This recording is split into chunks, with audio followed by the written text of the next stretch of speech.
오늘 여러분 이 말씀 우리가 창세기 48장의 말씀을 통해서 우리가 야곱의 마지막의 모습을 보게 됩니다. 마지막이 뭐예요? 죽을 때가 다가오고 야곱이가 인생에 죽을 때가 다가온 겁니다. 여러분 야곱을 보면서 무슨 생각을 합니까? 야곱은 우리 인생의 판박이에요. 우리 인생의 롤모델 야곱을 보면서 인생이 이런 것인 걸 우리가 알 수가 있습니다. 야곱이 마지막 장면에 죽음의 순간이 와 있는데 우리도 마지막이 중요하다고 그랬습니다. 우리는 어떤 마지막이 중요하냐? 바로 우리의 삶의 아름다운 마무리가 되어야 됩니다. 먼저는 육신적으로 건강하게 마무리 되시기를 바랍니다. 또 영적으로도 아름다운 마무리가 있어야 돼요. 그래서 뭐냐면 우리가 아름다운 신앙을 고백해야 되는 것입니다. 마지막에는 하나님께 영광 돌리고 하나님께 감사하면서 이 세상을 떠나갈 수 있는 그런 인생의 마지막이 저와 여러분들에게 꼭 있어야 될 것입니다. 우리는 태어날 때가 있는가 하면은 또 마지막에 이 세상을 떠나갈 때가 있습니다. 태어날 때는 순서 있게 왔지만은 갈 때는 또 순서 없게 가죠. 나이 많다고 먼저 가고 나이 적다고 늦게 가는 것도 아니고 건강하다고 여기 오래 있는 것도 아니고 아프다고 먼저 가는 것도 아닙니다. 하나님의 순서 따라 가는데 오늘 저와 여러분들의 인생의 마지막은 어떨까 다시 한번 생각해 보게 됩니다. 오늘 창세기 48장을 통해서 그 야곱의 마지막에 말씀의 배경이 있습니다. 야곱의 식구들이 고센 땅에 내려와서 거주하며 살고 있었습니다. 애굽의 나일강 옆에 그 푸른 목초가 있는 곳에서 고센 땅에서 그 집안 식구들이 70명의 가족들이 내려와서 거기서 살았습니다. 이제 사는 지 몇 년 됐느냐? 이제 17년이 지났어요. 17년 동안 고센 땅에서 먹고 살았어요. 그래서 야곱의 나이가 몇 살이냐? 여러분보다 2배 정도 많습니다. 147살 정도 됩니다. 보통 사람 3배고요. 그러니 얼마나 나이가 많았겠어요. 뭐 지금도 물론 뭐 120세 사는 분도 있지만은 뭐 그보다도 더 사는 분도 가끔씩 있지만 여러분 그냥 물어볼게요. 여러분 앞으로도 한 성경에 나오는 대로 한 200~300년 어떻게 더 살고 싶으세요? 어떠세요? 아침에도 물어보니까 이러시더라고 다들. 그래서 우리 죽을 때가 다 젊었어요. 그래서 왜 그런지는 본인만 아시고 왜 그런지는 하나님만 아시는데 우리 인생이 그런 것 같아요. 죄도 젊어서는 죄를 별로 안 짓고 살다가 나이 들면서 죄가 많아지고 그래서 늙어가지고 이제 좀 허리도 보고 싶으면 그때 또 죄가 적어지고 근데 또 우리가 나이가 들면은 인생의 죄될 짐이 너무나 많은 거예요. 그래서 하나님께서 노아홍수 이후에는 적당히 살다 오라고 120년 정도만 살고 오라고 하나님 우리에게 이렇게 한계를 정하신 것 같아요. 그래서 저나 여러분이나 적당히 살다가 가야 되는데 언제인지는 몰라요. 살고 싶은 만큼 살다 가시기 바랍니다. 자유, 각자 사는 건 자유예요. 그러나 여러분 아름다운 마음, 아름다운 음식을 먹고 건강한 음식을 먹고 장수하는 여러분이 되어야 되겠죠. 야곱이 17년을 살아서 147세가 됐어요. 그러면서 그가 바로왕에 가서 고백하죠. 내가 짧은 인생을 살았죠. 우리 조상들보다는 짧은 인생을 살았지만 내가 험악한 인생을 살았습니다라고 야곱이 바로왕에 가서 고백을 합니다. 그 고백이 저와 여러분의 인생의 고백이라고 믿습니다. 행복한 것 같지만 슬픔이 많았고 슬펐지만 좋은 일도 많았던 하나님의 은혜가 정말 많이 있었던 거예요. 그리고 이제 야곱이가 이 마지막 순간에 병들고 죽을 때가 다가왔다고 48장 1절을 말씀하고 있습니다. 누구나 죽는 것이죠. 누구나 왔다 가는 것이죠. 그래서 아버지가 늙고 병들어 죽게 되었다는 소식을 듣고 요셉이 애굽에서 낳은 2 아들을 데리고 아버지 야곱에게 찾아온 것입니다. 그리고 야곱이 요셉의 2 아들 므낫세와 에브라임을 축복하고 있습니다. 그것이 오늘 이제 이 48장의 전체적인 내용이고 말씀입니다.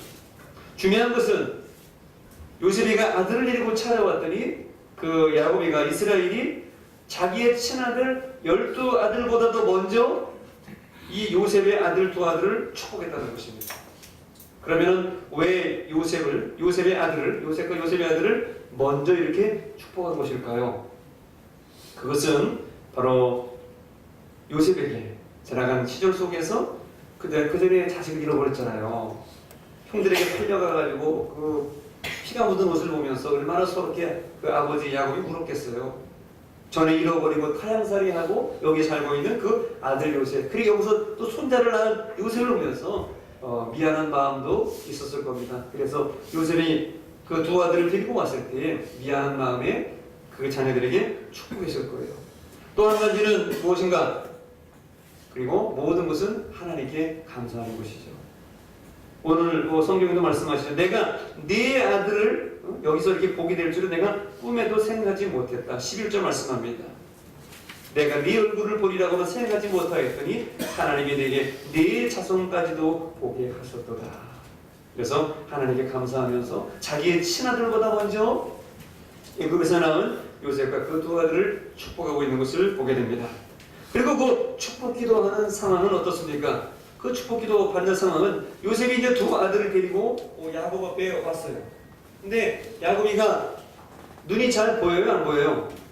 147세 할아버지니 뭐가 보이겠어요? 모세 같은 건 보일지 몰라도 이 야곱은 안 보였어요. 그래서 눈이 잘 보이질 않아요. 어쨌든 요셉이가 두 아들을 데리고 아버지한테 가서 절을 하고 자기 두 아들을 데리고 야곱에 가서 인사를 드려요. 우리 두 아들입니다. 내가 애굽에서 난 아들입니다. 데려가요. 그랬더니 아버지 야곱이 자기의 손을 교차를 해가지고 오른손으로는 에브라임을 또 왼손으로는 므낫세를 이렇게 축복을 하는 거예요. 원래는 이쪽이 므낫세가 있고 오른손으로 축복을 하고 이쪽에 에브라임 이렇게 축복하면 되거든요. 근데 눈도 잘 보이지 않던 야곱이 이상하게 그러는 손을 이렇게 엇가지고 이게 힘들잖아요. 자기가. 그런데 하나님께서 야곱을 통해서 그렇게 손이 엇바뀌도록 축복을 하셨어요. 그러니까 요셉이가 말하죠. 아들이 말합니다. 아버지, 손이 바뀌었는데요. 그래. 그러면서 야곱이 합니다. 나도 안다 그랬어요. 야곱이가 지금 눈이 어두워서 안 보이는데 자기도 안 돼요. 어떻게 알았을까요? 냄새를 맡고 알았을까요? 아니 무슨 풍기는 옷 색깔을 보고 알았을까요? 그것은 하나님이 그렇게 하시게 하신 겁니다. 성경에 안 나와요. 하나님께서 성령의 감동을 주셔서 에브라임이 축복받을 족속이 되도록 하나님이 야곱이 손을 그렇게 교차해서 그렇게 축복하게 하신 겁니다. 여러분 므낫세는 누구입니까? 요셉의 장자 므낫세는 누구입니까? 애굽에서 나온 첫 번째 아들인데요. 바로 그 이름의 뜻이 그렇습니다. 므낫세라고 하는 뜻은 고난과 내 아버지의 집에서 있었던 일은 잊어버리게 하셨다는 그런 뜻이에요. 창세기 41장 51절. 어떻게 보면 좋은 뜻인 것 같은 뉘앙스가 있는가 하면 어떻게 보면 나쁜 뉘앙스가 여기 숨겨져 있어요. 고난과 아버지의 집에서 일어났던 모든 일을 나에게 잊어버리게 하셨다. 그래서 그 고난을 잊어버린 므낫세라는 이름을 요셉이 큰아들의 이름으로 지었습니다. 두 번째로 둘째 아들을 낳았는데 그 아들 이름은 에브라임이에요. 그 뜻이 무엇인가? 창세기 41장 52절을 보니까 에브라임의 뜻은 하나님이 이 땅에서 번성하게 하신다는 뜻이에요. 여러분 하나님은 우리가 이 땅에서 번성하게 되기를 원하시나 봐요. 그러니까 에브라임을 축복했죠. 그 이름이 좋으니까. 아버지의 집에 고통을 잊어버리는 것도 좋고 슬픔을 잃어버리는 것도 좋았지만 하나님이 이 땅에서 우리를 축복하시기 원하는 그 에브라임이 하나님 보시기에 좋은 이름이 되고 그가 하나님께 마음에 들어서 하나님은 그에게 마음껏 축복하시도록 야곱의 손을 엇갈리게 만드신 것입니다. 성경에는 에브라임이 축복받았던 그 근본적인 이유가 창세기에는 바로 안 나옵니다. 창세기에는 바로 나오지 아니하고 제가 여러분에게 말씀을 드렸습니다만 이 답변을 찾으려면 성경에 한참 뒤에 가야 에브라임이 축복받은 이유가 나와요. 그래서 성경은 참 신기해요. 창세기 말씀이 계시록에 나오고 계시록의 예언의 말씀이 창세기서부터 나와요. 창조학자들의 의견에 의하면 지금 저 하늘에 비치는 저 별이 지금 이 순간 지나가는데 그건 하나님께서 수천 년 말하자면 수만 년 전부터 이미 그때 요 시간 요게 곡이 지금 지나가도록 예정하셨다는 거예요. 신기하죠? 자, 하나님께서 왜 에브라임을 축복하셨는지 저 성경 저 뒤쪽 구약 성경 저 뒤에 예레미야 시대로 한번 가보겠습니다. 예레미야 31장 9절에 하나님께서 에브라임을 축복하신 뜻이 여기 나와 있습니다. 다시 한번 읽어보겠습니다. 시작.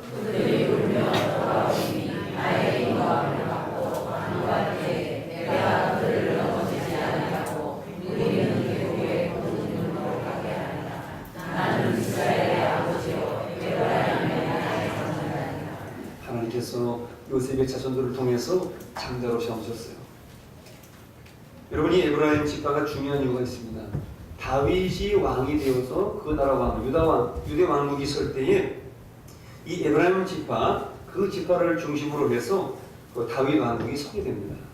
하나님의 나라가 이 유다 지파, 또 에브라임 지파, 몇몇 지파들을 통해서 하나님의 왕국, 하나님의 나라가 이스라엘이 존립이 되고 번성하게 되는 축복이 이 지파로 인해서 되게 돼요.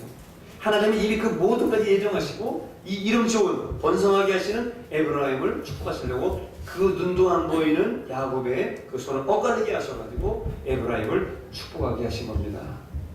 오늘 여기 계신 여러분들은 장자일지라도 므낫세는 축복을 좀 덜 받았는데 차자일지라도 에브라임을 축복을 많이 받으셨듯이 여러분은 에브라임과 같은 축복을 받는 여러분 되시기를 축원합니다. 오늘 이 말씀을 통해서 우리는 야곱의 신앙 고백을 듣게 됩니다. 야곱의 인생의 마지막 눈도 보이지 아니하고 이제 숨쉬기도 힘든 이 고난의 세월 속에 야곱이가 마지막 축복하며 그가 하나님 앞에 요셉과 그 므낫세와 에브라임 앞에서 마지막 신앙 고백을 하죠. 오늘 그 신앙 고백을 저와 여러분들이 듣고 배우기를 원합니다. 먼저 야곱은 고백합니다. 하나님은 나의 부모님들이 섬기시던 하나님이시다. 15절에 그렇게 고백하고 있습니다. 즉 우리 아버지 이삭, 우리 할아버지 아브라함이 섬기시던 하나님이시다. 우리 한글 성경에는 섬기다라는 그런 단어로 표현해놓고 있습니다. 그러나 영어 성경이 보면은 조금 더 리얼하게 원어에 좀 더 가깝게 표현하고 있습니다. 영어 성경이 뭐라고요? 워크라는 말로 쓰면서 하나님과 함께 걸었다. 아니 하나님께서 그 이삭과 아브라함과 야곱과 인생을 함께 동행해 주셨다고 말합니다. 여러분, 동행한다고 하는 것은 하나님의 특별한 배려요 축복입니다. 이 워크라는 단어는 위드라는 단어가 주로 많이 쓰여가지고 누구와 함께 동행하고 걸었다는 그런 뜻을 갖게 포함하게 되는데, 여러분, 조상들이 내가 이렇게 길을 걸어가는데 내가 누구랑 동행해서 걸었다면 그 사람이 나와 함께 주었기 때문에 내가 그와 함께 동행했다, 함께 걸었다고 말할 수 있는 것이죠. 바로 그 야곱의 고백은 나의 부모님들이 사는 동안에 하나님께서 우리 아버지, 우리 할아버지와 함께 인생을 걸어주셨다고 그는 과감하게 고백하고 있는 것입니다. 마치 누구처럼? 에녹처럼. 창세기 5장 24절을 보면은 동행했다라고 하는 단어가 여기 또 명백하게 나와 있습니다. 하나님이 동행했다. 같이 한번 읽어보겠습니다. 시작. 에녹이 하나님과 동행하니 하나님이 그를 데려가시고 세상에 지으시니라. 저기 동행이라는 단어도 워크라는 단어로 같이 쓰여져 있습니다. 하나님께서 그 종들과 그 백성들과 함께 길을 걸으신 거예요. 에녹과 함께 같이 길을 걸어가셨다고 말씀합니다. 사람은 그 눈으로 그 형상을 볼 수 없었지만 하나님은 에녹과 함께 300년 동안 동행하시고 걷고 함께 워킹하고 계셨고요. 또 야곱과 함께 147년 동안 함께 워킹하고 계셨던 것입니다. 그래서 오늘 우리는 야곱의 신앙 고백을 통해서 신앙이 무엇인지를 배우게 됩니다. 신앙이라는 건 무엇이냐? 그것은 부모님께 배우고 내가 믿고 복받고 살다가 자식에게 물려주는 것입니다. 그러면 질문하는 분이 있겠죠? 목사님, 저는 부모님이 안 계시고 혼자 믿어서 이렇게 예수 믿었는데 그러면 그 신앙은 뭐 아닙니까? 그게 아니고 여러분들이 이제 신앙의 부모일 때 믿음의 조상이 되어야 되는 것이죠. 부모님 믿고 나 믿고 자식에게 믿으면 그때부터는 하나님의 축복이 이어져 내려가는 것입니다. 우리 함께 따라서 한번 고백해 보겠습니다. 신앙이란 부모님께 배우고 내가 믿고 살다가 자식에게 물려주는 것이다.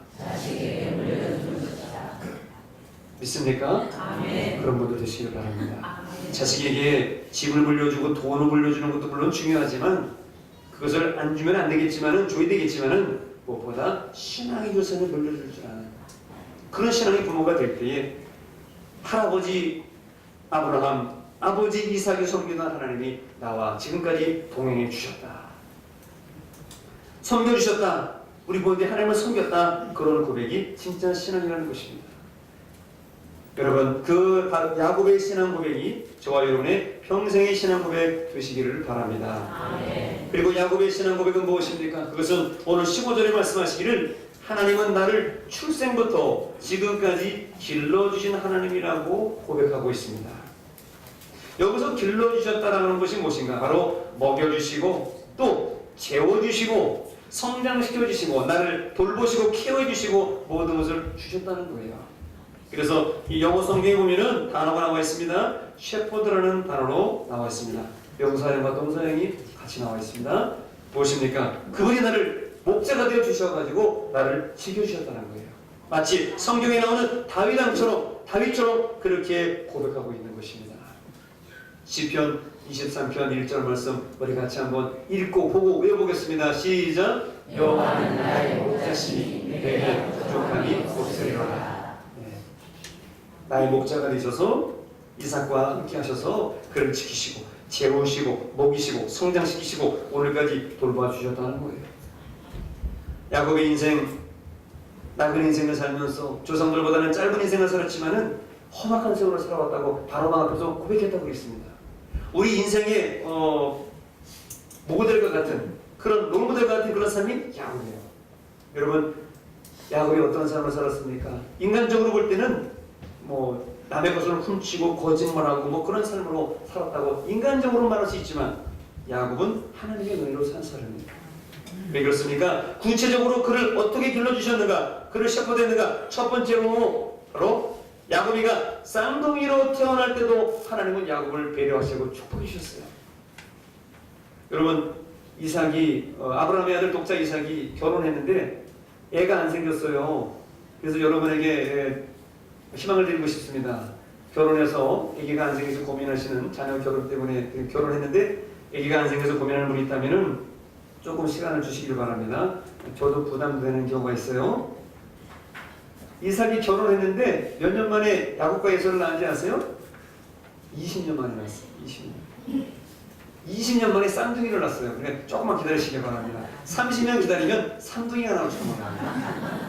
요즘 뭐 어떤 탤런트가 그렇게 끌고 다니면서 자전거 막 끌고 다니면서 대한민국 만세 이렇게 나오는 거 봤어요? 삼형제 30년 기다리면 3개 나올 줄 몰라요. 이삭이 20년 기다려가지고 야곱과 에서 쌍둥이 둘이 나왔어요. 근데 이삭이 기도하니까 애가 생겼어요. 하나님께서 그래서 남자의 기도도 중요하다. 남편의 기도할 때 아내의 태가 열리고 하나님의 생명 주시는 역사가 있게 된다는 것을 이삭의 임신을 통해서 말씀하셨어요. 야곱과 에서가 쌍둥이를 태어났는데 하나님께서 이미 그때 예언하셨어요. 바로 형이 동생을 섬기리라고 했어요. 근데 이 야곱이가 태어날 때 에서의 발가락을 잡고 발끝을 잡고 나갔어요. 왜? 형 같이 나가. 나도 성공해야 돼. 대한민국 만세와 같은 그런 집착을 가지고 말이죠. 그래고 나왔어요. 그래서 언제든지 항상 형보다 앞서려고 노력했고 그래서 항상 경쟁심이 심한 그런 사람으로 살았지만 그것은 야곱을 주신 하나님의 사명이었고 뜻이었어요. 혹시 여기 뭐 쌍둥이로 태어난 분이 있는지 모르지만 형으로 태어나거나 동생으로 태어나거나 낙심하지 마시고 하나님이 내가 쌍둥이로 태어날 때도 하나님 주셨다. 그렇게 믿으시면 복이 될 줄로 믿습니다. 그리고 이 야곱이 쌍둥이로 태어났을 뿐만 아니라 나중에 장자권을 사잖아요. 자기가 사고 싶어 산 게 아니에요. 팥죽을 잘 끓여서 산 게 아니에요. 하나님께서 자기도 모르게 그렇게 되는 거예요. 이게 자기 뭔 마음속에 하나님이 넣으신 그 천성적인 게 저절로 되는 거예요. 저절로 성령 충만하고 싶고 저절로 기도하고 싶고 저절로 형보다 앞서고 싶고 저 장자권을 사고 싶어요. 벌스바이트를 사고 싶어요. 왜요? 하나님이 하시는데 어떻게 해요? 여러분도 그러잖아요. 사람이 좋을 땐 그냥 이유 없이 좋잖아요. 장자권을 사는데 그 사는 중간에도 지켜주시고 형이 죽인다고 쫓아오는데도 지켜주시고 형이 죽인다고 그러잖아요. 나중에 알고 보니까 장자권이 이게 대단한 거거든요. 장자는 아버지 재산의 3분의 1을 가져가요. 나머지 3분의 1을 가지고 나머지 자식 나눠 갖는 거예요. 얼마나 장자권이 쓰인지 몰라요. 근데 형이 죽인다고 그러니까 도망가잖아요. 도망가는데 외삼촌의 집으로 도망을 갑니다. 그런 외삼촌의 집에서도 하나님이 길러주시고 먹이시고 거기서 얼마나 눈치만 보고 살았겠어요. 그리고 다시 나중에 돌아오잖아요. 고향 땅에 아버지 땅에 돌아오잖아요. 형 에서랑 붙들고 울고 그래 넌 내 동생이 걱정하지 마. 나한테 주지 않아도 돼. 걱정 나도 많아. 그러면서 살고 즉 하나님은 야곱에게 지금까지 나를 먹고 살게 해주시는 그러한 길러주신 하나님, 나의 목자 되신 하나님이라고 야곱은 고백하고 있습니다. 지금 마지막에. 그리고 야곱은 어떻게 신앙 고백합니까? 16절에 말씀합니다. 하나님은 나를 환난에서 건져주신 하나님이시다. 여기서 건져주셨다는 것이 무엇입니까? 죽을 위험과 역경에서 인생의 험악한 일 속에서 야곱을 구원해 주셨다는 것입니다. 인생의 계급장, 주름살이 지고 목에 주름이 패이고 이런 모든 인생의 계급장들을 달도록 하나님이 허락해 주신 겁니다. 여기서 건져주셨다는 말은 영어 성경에 딜리버라는 단어로 표현해 놓고 있습니다. 건져주시고 구원해 주시고 그에게 구원의 손을 내미셔서 그를 언제든지 건져주시고 함께해 주셨어요. 누구처럼요? 다윗 왕처럼. 시편 50편 15절에 성경은 우리에게 이렇게 고백합니다. 오늘 환난 당한 여러분, 힘들고 어려운 여러분, 역경을 당한 여러분, 나를 환난에서 건져주신, 구원해주신 그 하나님을 믿고 고백하는, 이 말씀대로 고백하는 여러분 되시기를 축원합니다. 우리 한번 같이 읽어보시다. 시작.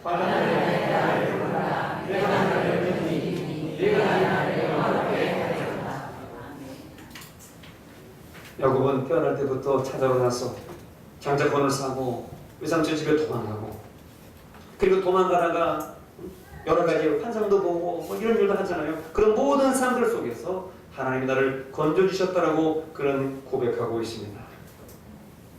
구체적으로 야곱을 어떻게 하나님께서 그 환난 속에서 건져주셨습니까?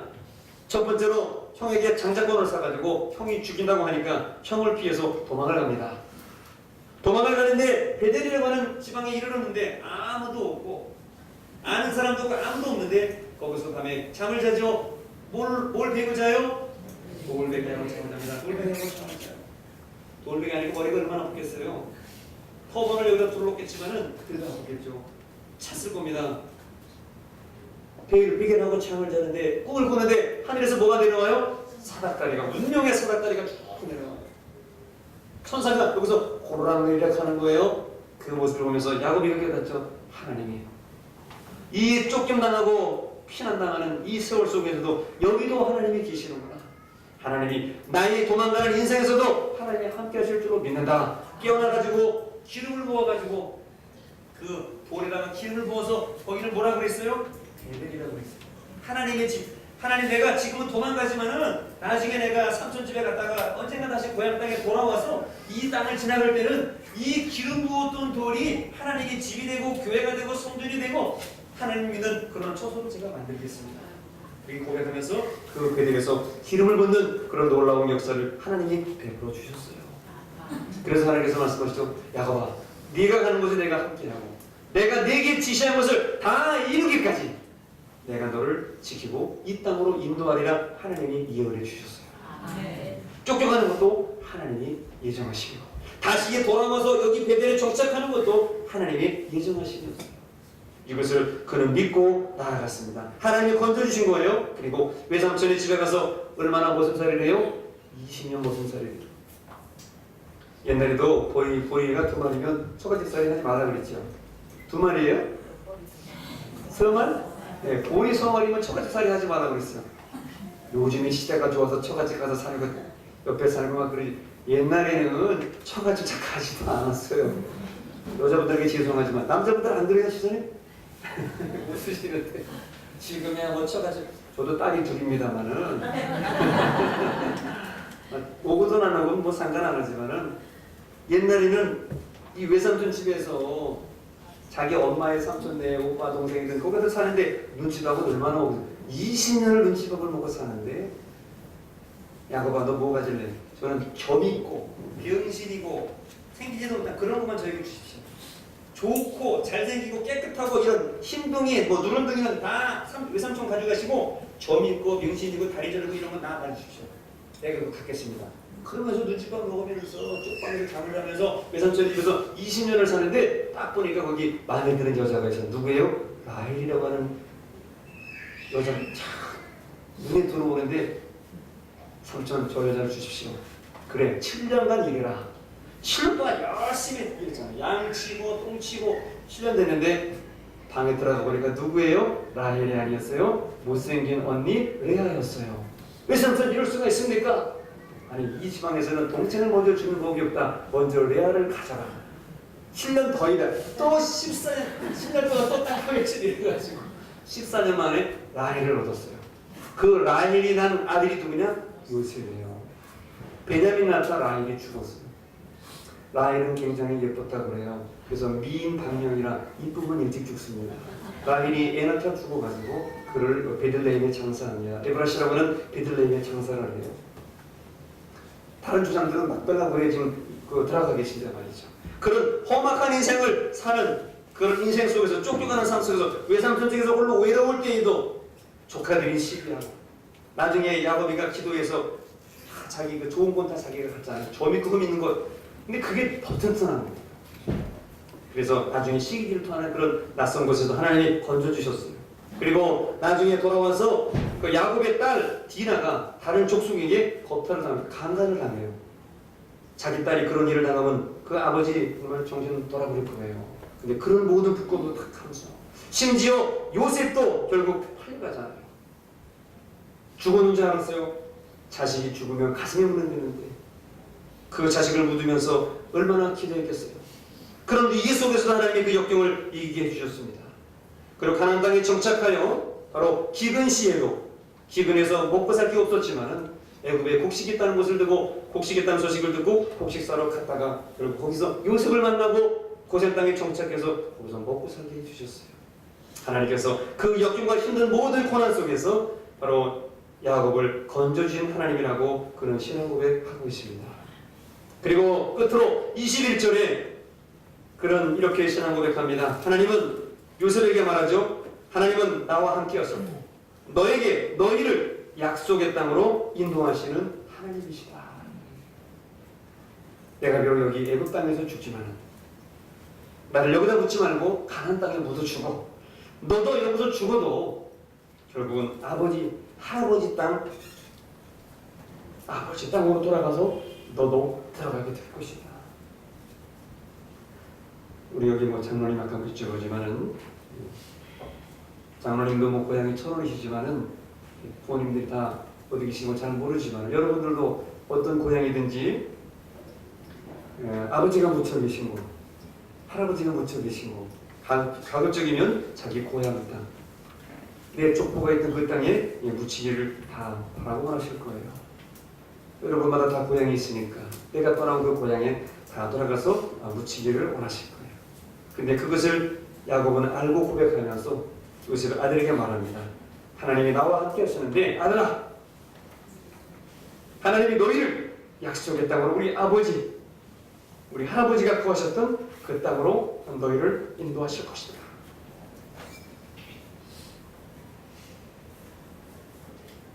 내가 나그네 인생을 살면서 147년 인생을 살았지만은 하나님께서 오늘까지 함께 하셨고 남은 인생도 함께 하실 줄로 믿고 나는 평안히 하나님 품으로 돌아가지만 너희들은 우리 아버지, 너희들이 할아버지가 사셨던 우리 모든 식구들이 살았던 그 하나님이 약속하신 이 고향 땅으로 돌아가게 될 것이다.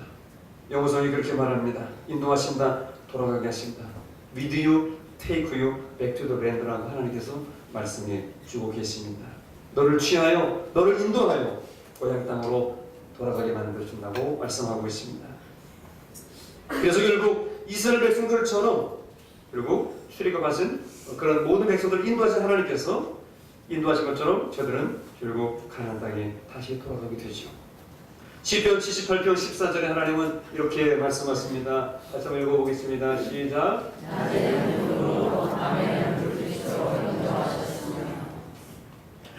하나님께서 결국 사랑의 하나님이 그 아버지 야곱의 하나님, 아버지 하나님께서 그들의 모든 삶대로 결국 출애굽시키셔서 가나안 땅으로 들어가게 하시죠. 그래서 고백합니다. 하나님은 나와 함께 하셨고 너희를 약속의 땅으로 인도하신 좋으신 하나님, 사랑이신 하나님이실 거다. 하나님이시다. 그렇게 믿으라고 야곱은 아들에게 말하고 있는 것입니다. 우리 이런 신앙 고백을 하는 분이 있어서 오늘 여러분에게 소개시켜 드리고자 합니다.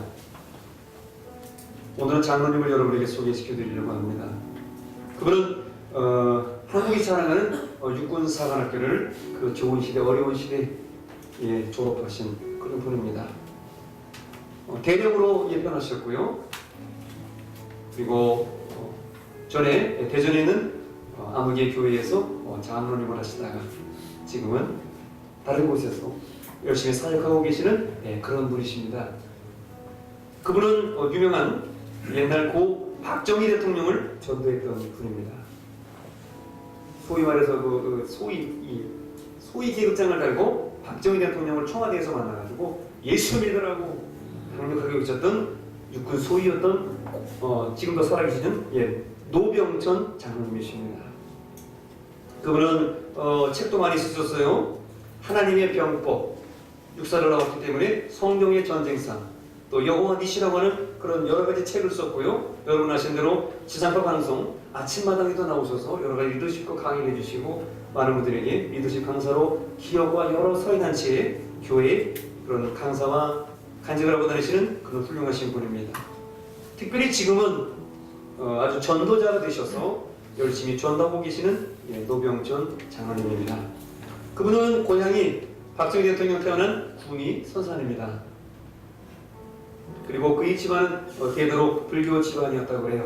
교회는 태어나서 한 번도 나가본 적이 없습니다. 근데 그분이 장로님이 태어나가지고 웬일인지 호흡기에 질환이 있어가지고 숨을 잘 못 쉬었다고 그래요. 숨도 잘 못 쉬고 그냥 까락까락하니까 아버지가 전놈을 자식 밖에다 묻어버리라 그래가지고 그래서 엄마가 정말 아들을 데리고 그 동네에 있는 뭐 이런 일을 우주관이라고 그러나요? 이상한 거 모셔놓은 데 있잖아요. 그 옛날에는 동네에 소문나 같은 데서 엄마가 3일을 이렇게 끼약이다가 그래서 아들이 살아나가지고 또 그런데 아버지가 잘해줘가지고 아버지 사랑, 어머니 사랑 받고 그래서 살아나서 오늘까지 살아오셨다고 그래요.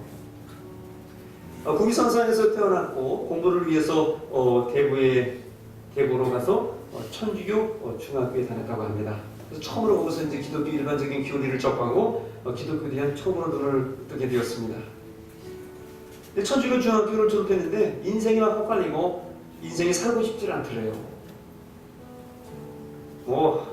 하나님이 어떻고 신이 어떻고 뭐 인생이 어떠는데 도대체 받아들이기 힘들고 그래서 1년 동안 학교를 중퇴를 하고 학교를 안 가고 1년간 놀면서 인생 방황을 해요. 인생이 무엇인가? 살아보지 않은 사람이 인생이 뭔가를 고민해요. 다 사고 난 다음에 인생이 무엇인가를 고민해야지. 근데 어느 날 동네에 못생긴 친구가 하나 바보 같은 친구가 코 찔찔 흘리고 그러지 말았다는 거예요. 근데 그 친구 바보 같은 친구가 껌을 씹어가지고 6개월을 전도를 하더니 6개월. 바보도 미친 바보죠. 참 대단한 바보죠. 그 노병천이가 뭔 줄 알고. 그 친구가 마음에 안 들어서 교회 안 나갔대요. 김진들이 나가면 안 나갔대요. 근데 어느 날 6개월이 지났는데 교회 가고 싶더래요. 나도 가봐야 되겠다. 궁금하잖아요. 저 바보들이 있는 교회는 어떤 교회일까 저기. 가보고 싶어서 이제 다음 주에 기다리는 거예요. 또 왔대요.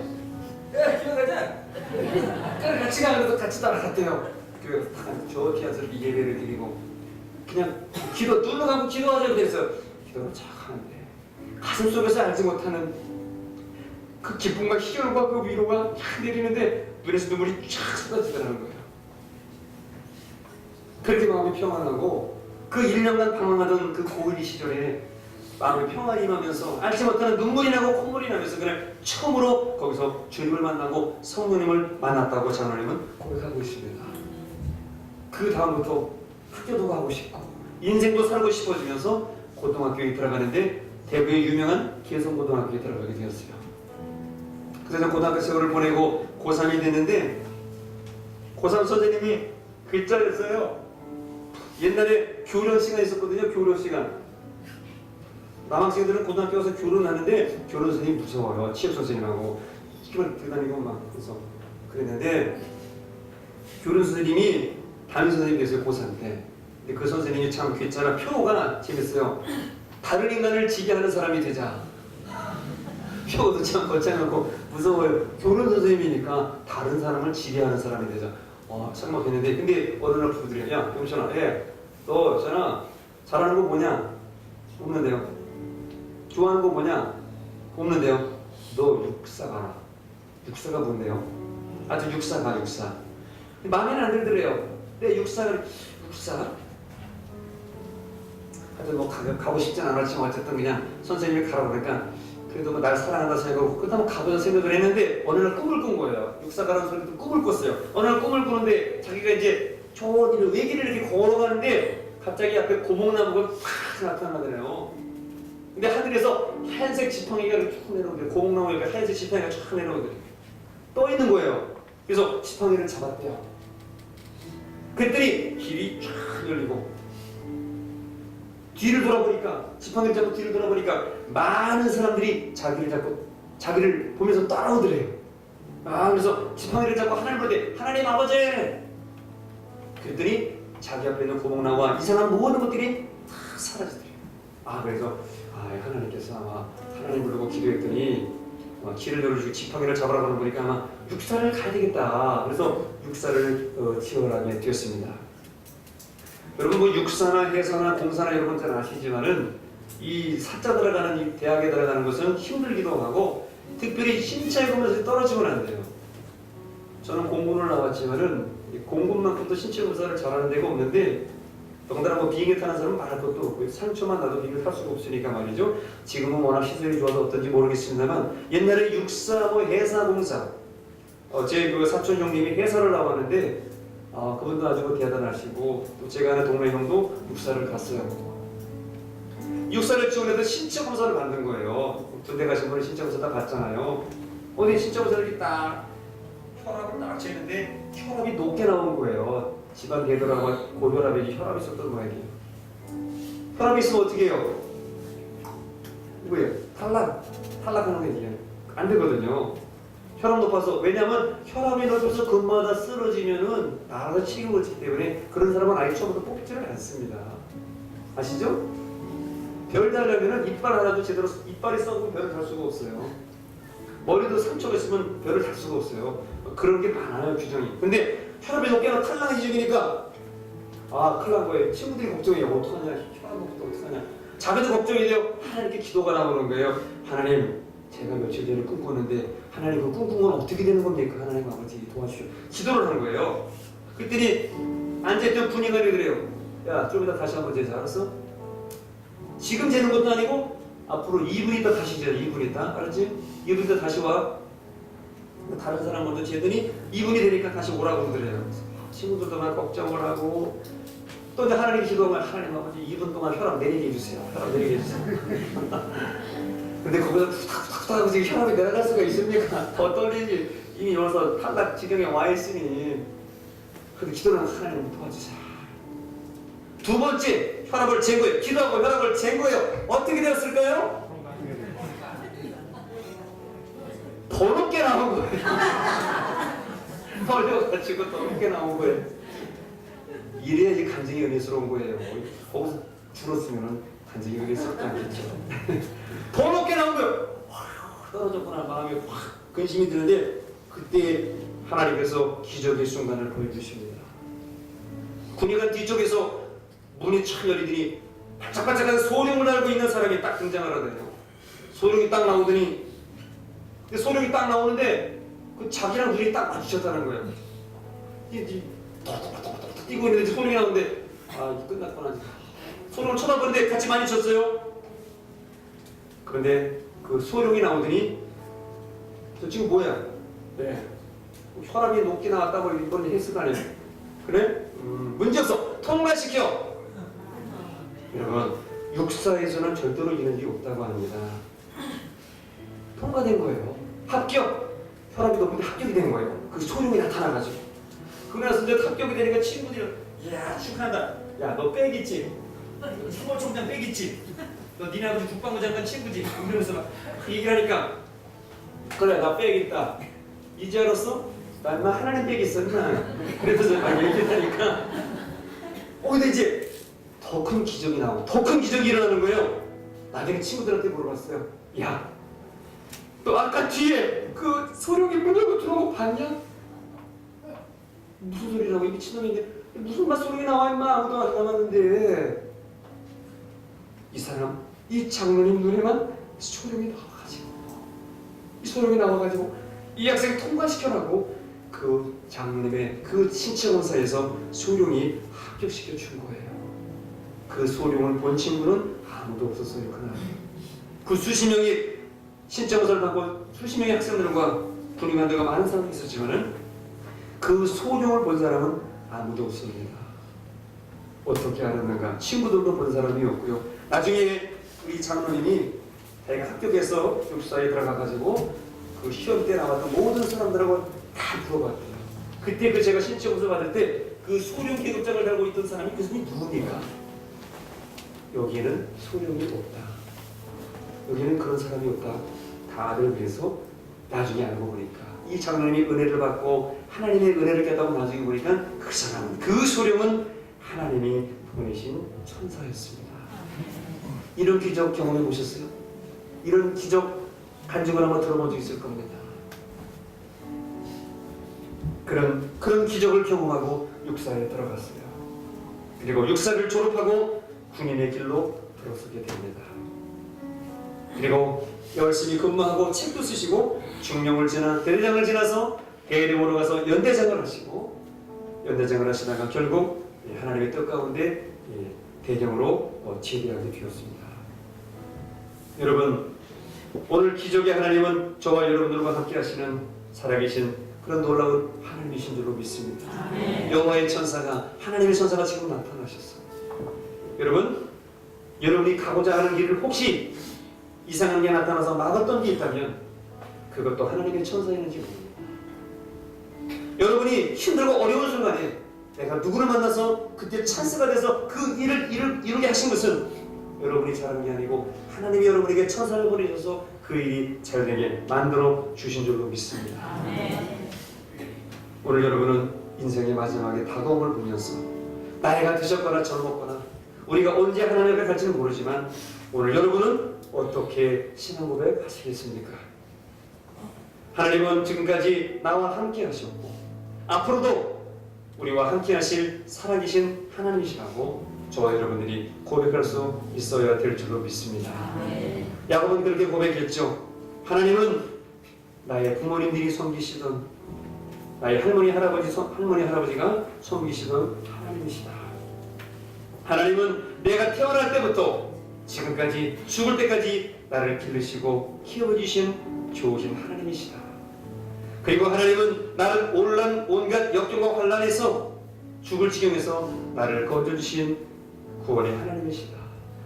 그리고 하나님은 나와 함께 하셨고 이제 너희 후손들을 우리 할아버지 땅, 아버지의 땅, 약속의 땅으로 인도하실, 그쪽으로 들어가게 하실 전능하신 하나님이신 줄로 나는 믿는다. 아들아 너도 믿어라. 그렇게 마지막을 고백하며 나아가는 저희들 되어야 될 줄로 믿습니다. 아름다운 권사님이 그렇게 죽을 때 고백하셨다고 그랬죠. 죽기 전에 열심히 전도하셨던 권사님 마지막 유언으로 자식들에게 이렇게 유언을 남겼다고 합니다. 얘들아 너희들도 주님을 전하는 사람들이 되어라.